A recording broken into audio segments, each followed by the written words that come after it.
Hi everybody, welcome back to my channel. Today I want to talk to you about We Shouldn't by Vi Keeland. This is my first anticipated read of 2019. We Shouldn't is I struggle to say hate to love romance.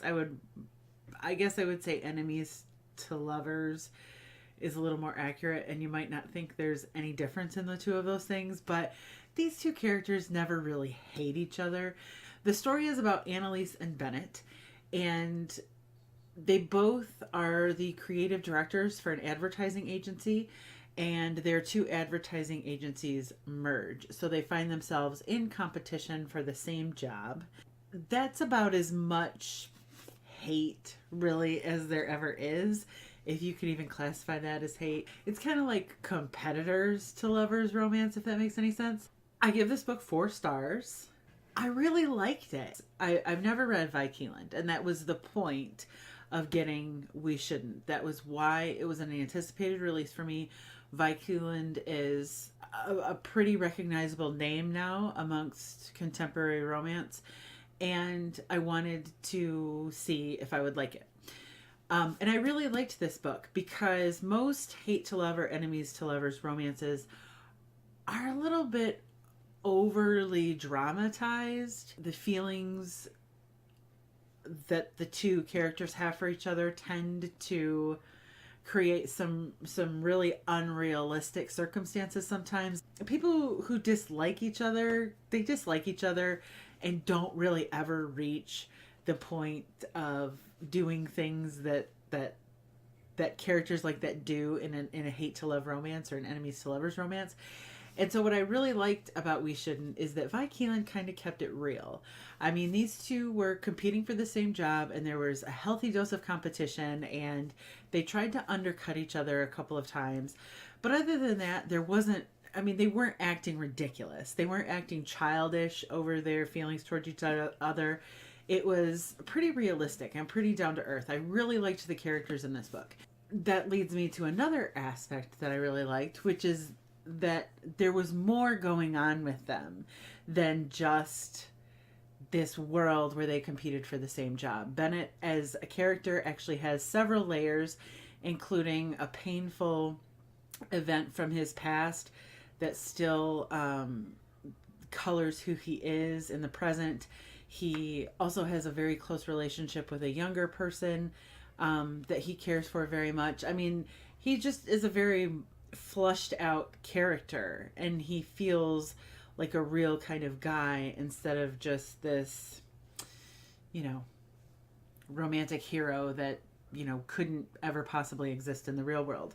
Likewise with Annalise, I mean, she's dealing with some, of her own personal issues, not to the extent that Bennett is, but I mean, she was a very likable character. I mean, she was sweet without being naive, and the two of them together just worked really well. For a genre that's pretty fantastical anyways, I kind of like it to be rooted in a little bit of reality, and I like people to sort of behave realistically, even though it's just sort of unspoken that it's a fantasy, essentially. I did give this book 4 stars, like I said, 4 out of 5, and the reason that I didn't go up a notch to 5 is probably because this is a really long book for its category, like for its genre. This is a 400-page book, and you don't often see that in contemporary romance. Not that it would be 400 pages, maybe if the layout was a little bit different. I'm not sure how many words this actually is. For as much content as it has, I felt like the ending kind of wrapped up really quickly.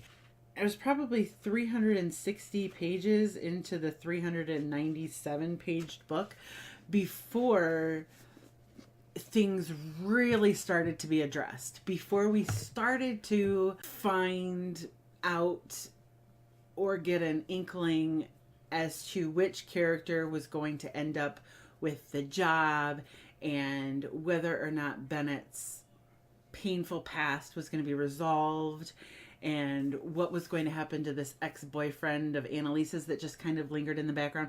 I mean, 30 to 40 pages is not very much time to resolve all of the things that had been building for over 300 pages. Do you know what I'm saying? So again, I really enjoyed this book. I really liked reading it. It read quickly, even though it is a chunker.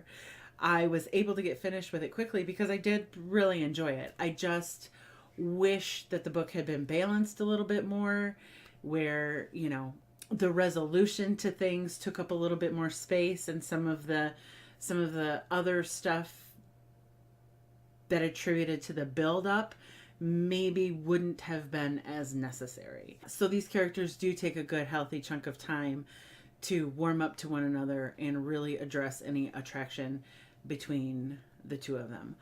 Overall, these characters were great. I love the hero. He makes an amazing book boyfriend.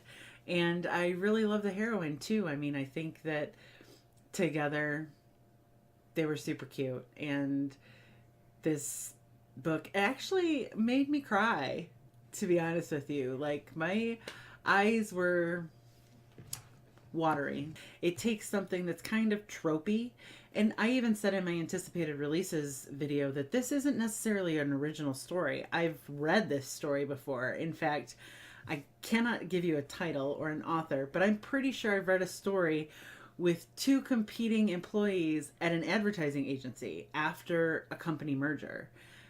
I'm pretty sure. So this isn't an original story. This also wasn't published by a major publishing house.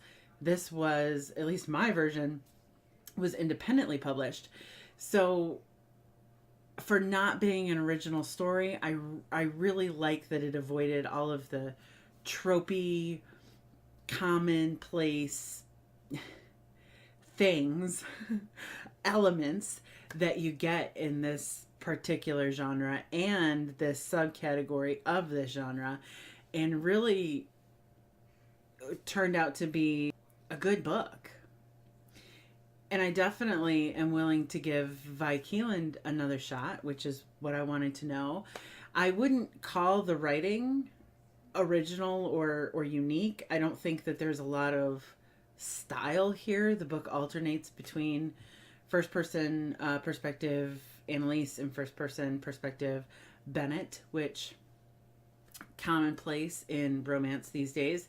So stylistically, I don't think that it like really stands out other than length.